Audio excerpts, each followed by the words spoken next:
Esta semana se celebró el Día de la Madre y aquí en Cuesta Arriba pues analizamos diferentes aspectos de cómo se encuentra la figura materna en la economía de México. Pero en la parte laboral hay algo que hay que destacar. Las condiciones de las madres trabajadoras, son prácticamente adversas por todo el entorno que está, a veces parece ser en su contra. Y bueno, precisamente hay un estudio, un análisis que se hizo desde el Instituto Mexicano para la Competitividad, el IMCO, que precisamente va sobre el tema, lo que viven las mujeres madres trabajadoras. Y este análisis lo hizo Fernanda García. Ella es coordinadora de Mujer en la Economía del IMCO. Fernanda, gracias por esta comunicación y muy buenas tardes. Buenas tardes, Carlos, un gusto estar aquí. Fernanda, datos importantes que revela este análisis que has realizado, pero en general y para comenzar esta charla, ¿cuál es el entorno que enfrentan las mujeres madres trabajadoras aquí en nuestro país? Bueno, lo primero, dimensionar que la proporción de madres que están en el mercado laboral, que hay en México, es alta. 7 de cada 10 mujeres de 15 años o más son madres. Esto es alrededor de 38 de millones de mujeres que tienen hijos o que tienen hijas. En promedio, las madres tienen tres hijos y no obstante su rol de cuidadoras, que recae principalmente en ellas, hace difícil que sea compatible con el mercado laboral y como consecuencia vemos que 44% de las madres tienen un empleo remunerado.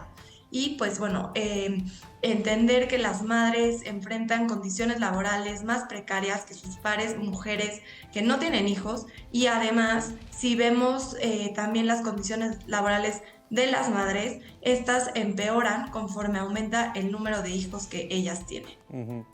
Ahora, ¿de quién depende mejorar esta situación, Fernanda? Porque podríamos decir que parte de las políticas públicas, es decir, gubernamentales, pero también puede ser que las empresas no hayan hecho lo suficiente precisamente para lograr esta equidad y para que las mujeres madres trabajadoras también tengan las mismas condiciones que las que no son madres, e inclusive también acercarse a las condiciones que tienen los hombres, que sabemos que también hay una brecha importante. Pero ¿quién tendría la responsabilidad? Hablamos del gobierno, hablamos de las empresas o incluso de las propias mujeres que a veces no se dan cuenta de que están en condiciones adversas y que deben de luchar por otros derechos.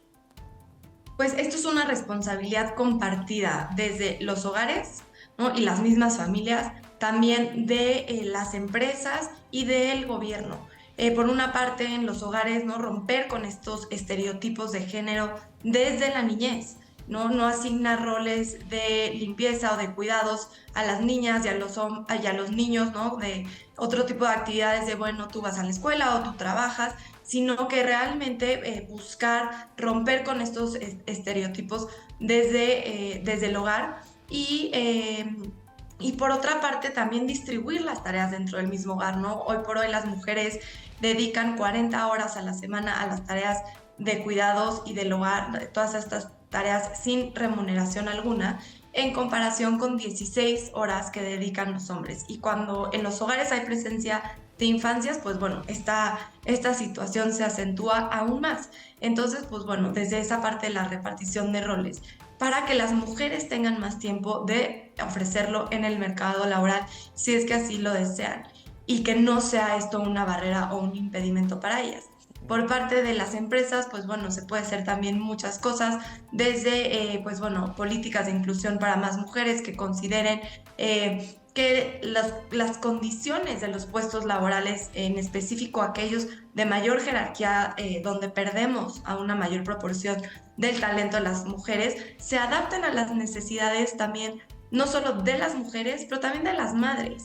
Y por último, también podrían haber programas escalonados para el retorno al mercado laboral después de una maternidad, y que no sea de golpe cuando un día estás en maternidad y al otro día ya estás de tiempo completo en un centro de trabajo. Y la parte de repartir los roles de cuidados, necesitas un sistema de cuidados universal para todas las personas. Esto, pues principalmente no hablamos de las infancias, pero no olvidar que también las mujeres cuidan a adultos mayores, personas enfermas, personas con discapacidad, y que hoy por hoy la principal fuente de cuidados para las infancias son las abuelas. 55% de los niños y niñas menores de 6 años los cuidan sus abuelas y solo el 16% asiste a una guardería, ya sea pública o privada. Entonces, transitar de un sistema familiar de cuidados como el que hoy tiene México a un sistema universal público que sea accesible y asequible para toda la población. Uh-huh.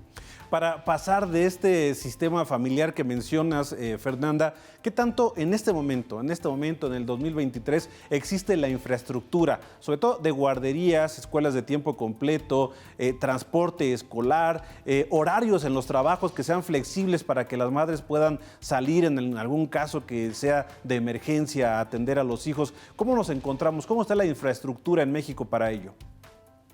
Pues bueno, la verdad es que la infraestructura con la que hoy se cuenta es insuficiente. Podemos verlo de dos maneras. La primera es con respecto a los cuidados infantiles.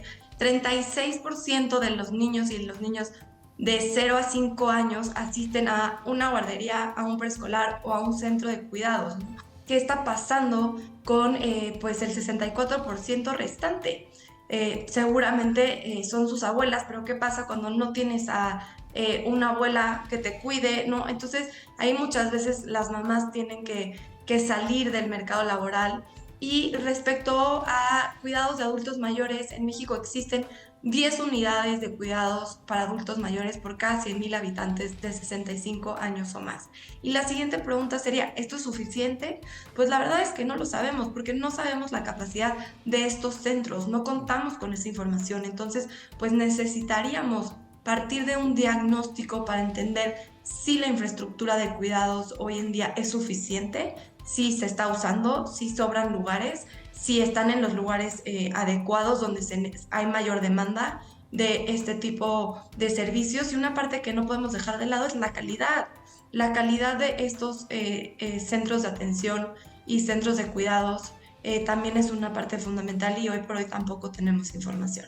Claro. Ahora, sobre esto que mencionas, Fernanda, me llama la atención porque quizá la problemática que se presenta no sea igual en todo el país y en todas las regiones, porque, por ejemplo, si hablamos de las grandes ciudades, no sé, Monterrey, Guadalajara, la misma Ciudad de México, quizá haya un poco más de infraestructura, no sé, ya tú me dirás. Pero ¿qué pasa, por ejemplo, en esos estados? Y me quiero enfocar mucho, por ejemplo, al sureste de México, que tiene tantas carencias. Y bueno, yo creo que aquí estaremos más o menos por ahí. ¿O cómo estamos geográficamente en esta problemática, Fernanda? No, sí, sin duda hay desigualdades entre los estados. El INCO tiene una medición que se llama Estados con lupa de género que permite pues medir, ¿no?, por estado, porque muchas veces hablamos de México como si fuera uno solo y realmente es que pues aunque hagamos análisis regionales, muchas veces dentro de esas regiones y esos estados hay diferencias, ¿no? Entonces podemos ver, por ejemplo, la cobertura de cuidados infantil en Aguascalientes alcanza a ser de 42%, y también, por ejemplo, en Yucatán es del 43%, en Zacatecas del 46%, pero luego tenemos Tlaxcala con una cobertura que cae a 26%, en el caso del Estado de México esto también cae al 30%, entonces, pues bueno, tenemos diferencias entre los estados. Y con respecto al cuidado de adultos mayores, pues vemos estados como Nayarit, ¿no?, que tienen 23 centros de cuidados por cada 100,000 habitantes de 65 años o más. Es el estado con mayor, digamos, infraestructura. Pero luego tienes Chiapas, que tiene 5 centros de cuidado por cada 100,000 habitantes de 65 años o más, o el caso de Oaxaca, donde esto es igual, 5 centros de cuidado por cada 100,000 habitantes. Entonces sí, las desigualdades en el país existen entre los estados. Ahora, Fernanda, como coordinadora de mujer en la economía en el IMCO, ¿cuál sería la motivación, digamos, para solucionar estas deficiencias? Es decir, ¿cómo puede mejorar la economía de México en caso de atender esta problemática? Pues en el INCO hicimos una estimación para ver qué porcentaje del PIB aumentaría si se sumaran a más mujeres. Y esto lo hicimos si sumáramos un poco más de 8 millones de mujeres de aquí al 2030 para tener un nivel de participación económica similar a los países miembros de la OCDE, el PIB de México crecería 15% en comparación con el PIB de 2020. Entonces, bueno, esto es pues es círculo virtuoso, me gustaría llamarlo así, porque si tú, o sea, sumas, ¿no? Más bien, si pones las condiciones en el mercado laboral para sumar a más mujeres y más mujeres se suman, permanecen y crecen en él, pues ellas tendrán la oportunidad de tener mayores ingresos para ellas y tener esta autonomía económica que hace tanta falta en el país para las mujeres. Y luego los hogares también se benefician porque tienen mayores ingresos, mayores niveles de ahorro. Las empresas se benefician de la diversidad del talento y hay muchos estudios que dicen que la participación de mujeres en los equipos pues aumenta la productividad y la rentabilidad de los negocios. Y por último, pues todo esto nos da un mayor crecimiento para México. Entonces, pues sí nos beneficiamos todas y todos en los diferentes niveles, ¿no? Ahora, en este tema, Fernanda, vamos a hablar un poco de los hombres, ¿no?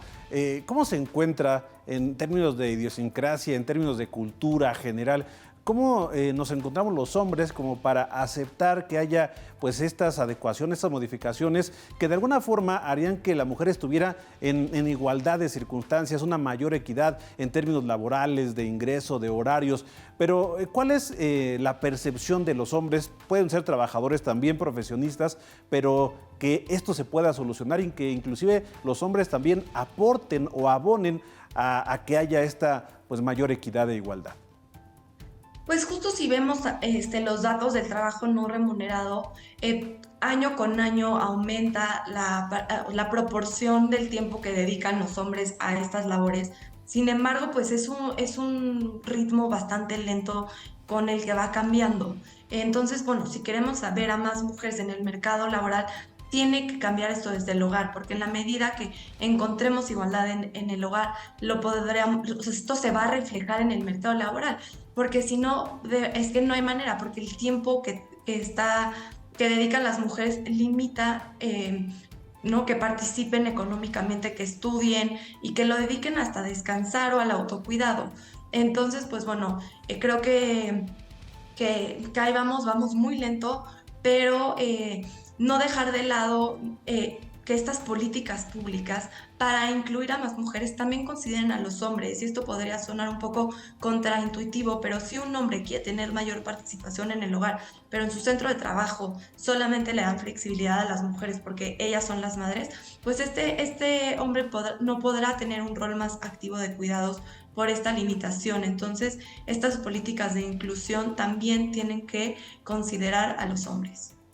Oye, Fernanda, ¿y hay alguna métrica, hay alguna medición de cómo nos encontramos en esta parte de las madres trabajadoras mexicanas en comparación con madres de otros países o por lo menos con los países con los que competimos? Es decir, estamos rezagados, también estamos atrás, porque casi todas las mediciones que se hacen de México pues se comparan con los países de la OCDE, de la Organización para la Cooperación y Desarrollo Económico, a la cual pertenecemos. Pero bueno, como nos comparamos a veces con potencias, siempre estamos en último lugar.